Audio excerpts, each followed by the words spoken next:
ഇവരിറക്കിയിരിക്കുന്ന ഈ ഒരു ഗുളിക. അപ്പോൾ നമുക്കിതൊന്ന് ഓപ്പൺ ചെയ്ത് നോക്കാം. അപ്പോൾ എന്നാലും ഇത് സീൽഡ് സാധനം തന്നെയാണ്.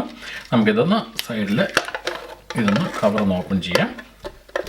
ഞാനും ഇതിന് മുമ്പ് ഇത് ഓപ്പൺ ചെയ്തിട്ടില്ല, അല്ലെങ്കിൽ ഉപയോഗിച്ചിട്ടുമില്ല. ഇതാ, അപ്പോൾ ഇത് ഓപ്പൺ ചെയ്ത് കഴിഞ്ഞാൽ നമുക്ക് കാണാൻ പറ്റുന്ന സാധാരണ മിഠായിയൊക്കെ കവറിൻ്റെ അകത്ത് വെച്ചിരിക്കുന്ന പോലെ തന്നെയുള്ള ഒരു കവറാണിത്. ഇതാ, ബാക്കിയും കൂടെ നമുക്ക് നോക്കാം. ഇതിൽ ഏകദേശം 2, 4, 6, 8, 10 ടാബ്ലറ്റാണ്. അപ്പോൾ എന്തായാലും നമുക്ക് ഇത് ഒരെണ്ണം ഒന്ന് ഓപ്പൺ ചെയ്ത് നോക്കാം.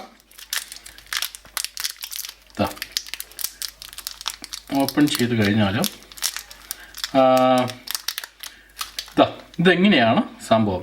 പക്ഷെ ജസ്റ്റ് നമുക്ക് നോക്കിക്കഴിഞ്ഞാൽ ഇത് കൈ കൊണ്ടൊന്ന് സ്പെസ് ചെയ്താൽ ചെറിയ ജെല്ലിയൊക്കെ പോലെ നമുക്ക് ഫീൽ ചെയ്യുന്നു. ഇനി ഇതൊന്ന് കഴിച്ച് നോക്കിയാൽ ഇതിൻ്റെ ഫ്ലേവർ